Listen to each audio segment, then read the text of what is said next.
আজকে আপনাদের এমন একটা জিনিস বলবো যে শত্রু পুরোপুরি ধ্বংস হয়ে যাবে। শত্রু আপনার থাকবেই না। এখনকার দিনে আপনারা একটা জিনিস লক্ষ্য করবেন যে এমন কিছু মানুষ থাকে যারা কিন্তু অন্যের ক্ষতি সাধন করে। আপনি হয়তো কোনো কিছু করলেন না, আপনি হয়তো তাকে কোনো কিছু চেনেন না ভালো করে, তবুও সেই মানুষটা আপনার কিন্তু ক্ষতি করছে। আজকে একটা শত্রু দমন করার একটা মারাত্মক টোটকা আমি আপনাদেরকে দেব। যে কোনো শত্রু আপনার পদানত হবে, সেই শত্রু কিন্তু আপনার থেকে অনেক দূরে চলে যাবে। শত্রু যতই বড় হোক না কেন, শত্রু যতই ক্ষমতাশালী হোক না কেন, সেই শত্রু কিন্তু জীবনে কখনো কিন্তু আপনার আর কখনো ক্ষতি সাধন করতে পারবে না। কারণ জানবেন, শত্রুরা কিন্তু শত্রুই হয়। আর কিছু মানুষ থাকবে, দেখবেন আপনি যতই তাদেরকে ভালো করার চেষ্টা করুন না কেন, তারা কিন্তু আপনার ক্ষতিই করবে। কারণ এটা তাদের নেচার, এটা তাদের কিন্তু নেচার। দেখবেন নিম পাতা, আপনি যদি মানে শুকিয়ে নিন নিম পাতাটা, তারপরেও যদি দেখবেন আপনি নিম পাতা সেবন করবেন, দেখবেন তিতো আসবে। তো এটা নিম পাতার একটা স্বভাব, এটা লুকানোর কিছু নেই। কিন্তু এই যে যারা ক্ষতিকর মানুষ, বিষাক্ত মানুষ, টক্সিক মানুষ, এই মানুষগুলো কিন্তু অন্যের জন্য ভীষণ ক্ষতিকারক হয়ে দাঁড়ায়। তারা যার সাথে মিশবে, প্রথমে তার ভীষণ গুণগান করবে, তারপরে হয়তো তার ক্ষতি করলো। তা আপনার প্রতিবেশী হোক বলুন, আপনার কাজের জায়গায় শত্রু বলুন, বা আপনার কোনো বন্ধুবান্ধবের মধ্যে শত্রু বলুন, বা আপনার কোনো আত্মীয় স্বজনের মধ্যে কোনো শত্রু বলুন, এই শত্রুদের আপনি এক চান্সেই কিন্তু দমন করতে পারবেন। সেই টিপসটাই আপনাদেরকে বলে দেবো। অনেকে বলেন যে না শাস্ত্রীজি, শত্রু তো অনেক বড় পাওয়ারফুল মানুষ, সে আমাকে এতটা মানে ভয় পাইয়ে দিয়েছে, বা আমাকে হয়তো গোপনে সে ব্ল্যাকমেল করছে, আমাকে সে নানাভাবে কিন্তু ব্ল্যাকমেল করছে, আমি তার ভয়ে পুরো তটস্থ হয়ে থাকি। তো দেখুন, ভয় পাওয়ার কিছু নেই, আপনারা ভয় পাবেন না। আপনারা সৎভাবে থাকবেন, ঈশ্বরের নাম করবেন, এবং আমি যে জিনিস আপনাদের বলে দেবো এটা আপনারা শুধু করবেন। আপনি যদি সঠিক পথে থাকেন, সবসময় মনে রাখবেন কেউ কিচ্ছু আপনার করতে পারবে না, কোনো শত্রু আপনার কোনো ক্ষতি করতে পারবে না। আজকে যে টিপস আপনাদেরকে বলে দেবো, টোটকা বলে দেবো, শুধু এটা আপনারা অ্যাপ্লাই করুন। শত্রু জিন্দেগিতে আপনার আর কখনো পিছনে লাগবে না। অনেকে আছে দেখবেন দূর থেকে শত্রুতা করে, এমনও কিন্তু মানুষ আছে। আপনার সামনে ভীষণ মিষ্টি মিষ্টি কথা বলছে, ভালো কথা বলছে, কিন্তু আপনার অনেক পিছনে তারা কিন্তু আপনার ক্ষতি করছে। এরকমও কিন্তু অনেক মানুষ আছেন। তো এই জিনিসগুলো কিন্তু আর হবে না, এটাও মাথায় রাখবেন।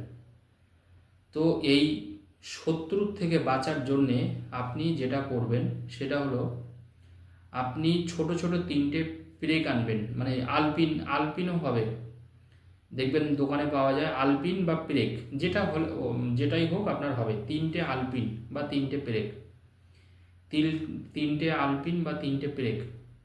এটা নেওয়ার পরে আপনি 7টা গোলমরিচ নেবেন, 7টা গোলমরিচ, 7টা গোলমরিচ আর 3টে পেরেক। ছোট ছোট পেরেকগুলি সব থেকে ভালো হয়। আপনি আলপিন বলবেন বা পিন পেরেক বলবেন, দোকানে দেখবেন আপনাকে দিয়ে দেবে।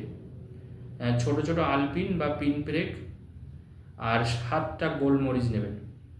7টা গোলমরিচ নেওয়ার পরে আর ওই 3টে পেরেক নেওয়ার পরে আপনি এবার যেটা করবেন সেটা হচ্ছে, যে শত্রুরা আপনার ক্ষতি করছে বা যে শত্রুকে আপনি চান যে শত্রু আপনার থেকে অনেক দূরে চলে যাক, দেখবেন এটা করলে দেখবেন তার উল্টে ক্ষতি হবে। আপনার তো কোনো কিছু হবেই না, উল্টে দেখবেন তার ক্ষতি হবে।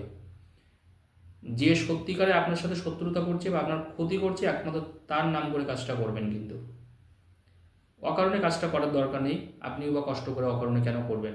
যে প্রকৃত আপনার ক্ষতি করছে বা আপনার ভালো চায় না, এমন কোনো মানুষ যারা আপনার লাগাতারভাবে আপনাকে উৎপীড়ন করছে, আপনার পিছনে লাগছে, আপনাকে ভয় দেখাচ্ছে, আপনাকে হুমকি দিচ্ছে, আপনাকে শাসাচ্ছে, তাদের জন্য এটা আপনারা অ্যাপ্লাই করবেন। তাহলে 7টা গোলমরিচ, 3টে আলপিন নেওয়ার পরে একটা কাগজ নেবেন। একটা কাগজ নিয়ে তার নামটা 7বার লিখে দেবেন, পরপর করে পদবী সহ লিখে দেবেন। যদি একজন শত্রু থাকে একজনের নাম লিখবেন, যদি দুজন শত্রুর নাম থাকে দুজনের নাম লিখবেন, আর কিচ্ছু না। কিন্তু মনে রাখবেন, যার নামটা লিখবেন তার নামটা কিন্তু অবশ্যই 7 বার আপনাকে লিখতে হবে। লেখার পরে আপনি ওখানে 7টা গোলমরিচ আর ওই 3টে আলপিন দিয়ে আপনি আগুন দিয়ে পুড়িয়ে দেবেন। অবশ্যই মা বগলার নাম করে পোড়াবেন। মা বগলা, শত্রু দমনের দেবী মা বগলা। বলবেন, জয় মা বগলা, আমার এই শত্রুকে তুমি নিধন করো। আমার এই শত্রু যেন আমার জীবন থেকে পুরো সরে যায় এবং এই শত্রু যেন আমার কখনো কোনো ক্ষতি করতে না পারে। আপনি আপনার মনের কথাটা মা বগলাকে বলে দেবেন, ব্যাস, আর কিচ্ছু বলার দরকার নেই। ওটা পিন প্রেকটা কিন্তু ওই গোলমরিচের মধ্যেই থাকবে, মানে কাগজের মধ্যেই থাকবে। ওটা সহ আপনি কিন্তু আগুন দিয়ে, মোমবাতির আগুন বা এমনি আপনি গ্যাসের আগুন দিয়েও জ্বালাতে পারেন, যেটা আপনার সুবিধা হয়। আপনি পুরো আগুন দিয়ে পুড়িয়ে দেবেন। ওটা পোড়ানোর পরে যে ছাই থাকবে, দেখুন ওর মধ্যে মনে রাখবেন, আলপিন তো আর পুড়বে না, কারণ ওটা তো লোহার জিনিস। ওটা তো আর পুড়বে না, ওটা অবশ্য গরম হবে। আপনি যে ছাইটা হবে আর ওই যে 3টে পিন ব্রেক থাকবে, ওইটা আপনি কোনো মাটিতে একটু কষ্ট করে আপনাকে পুঁতে দিতে হবে। আপনি দূরবর্তী কোনো জায়গায় মাটিতে পুঁতে দিতে পারেন, অথবা আপনার বাড়িতে যদি কোনো ফাঁকা জায়গা থাকে সেখানেও পুঁতে দিতে পারেন। এবার যেহেতু দেখুন, আমি বারবার করে আপনাদের বলি, এখন ম্যাক্সিমাম মানুষের জায়গা অল্প হয় এবং যারা নতুন বাড়ি তৈরি করে কংক্রিটের থাকে আশপাশটা, তো আপনার বাড়িতে যদি কোনো টব থাকে, যে কোনো গাছের টবের মধ্যেও আপনি ওইটাকে পুঁতে দিতে পারেন। ওই 3টে আলপিন এবং যে টুকরো থাকবে, পোড়া ছাই থাকবে, মানে ওই গোলমরিচ এবং কাগজের টুকরো যে ছাই থাকবে, ওটা সহ আপনি এটা কাগজে মুড়ে আপনি মাটিতে পুঁতে দিন। এই কাজ যদি আপনি করতে পারেন, আপনাকে এইটুকু বলতে পারি, একদিন কাজটা করবেন। এটা কিন্তু বারবার করতে হবে না, বা 2 দিন 4 দিন করতে হবে না। একদিন কাজটা করবেন, সারা জীবন উপকার পাবেন। একদিন কাজ করবেন, সারা জীবন উপকার পাবেন। যার নাম আপনি লিখবেন, সেই শত্রু কিন্তু আপনার আর কখনো কোনোদিন ক্ষতির কথা চিন্তাই করতে পারবে না। উল্টে সেই শত্রুরই কিন্তু ক্ষতি হবে, এটাই আপনাকে বলে দিই। যিনি আপনাকে ক্ষতি করতে চেয়েছিলেন, যিনি আপনার অনিষ্ট চেয়েছিলেন, সেই মানুষটার কিন্তু ক্ষতি হবে। কারণ এটা কিন্তু সাংঘাতিক টিপস আপনাদেরকে বলে দিলাম, এটা আমার পরীক্ষিত টিপস। এর আগে যারা যারা করেছেন প্রত্যেকেই উপকৃত। যারা যারা অসম্ভব, মানে শত্রুর ভয়ে আছেন, অনেকে বলেছে শাস্ত্রী যে একটা শত্রু দমনের একটা ভালো টোটকা আমাদের দিন। আমি আজকে আপনাদের অনুরোধে এটা দিয়ে দিলাম।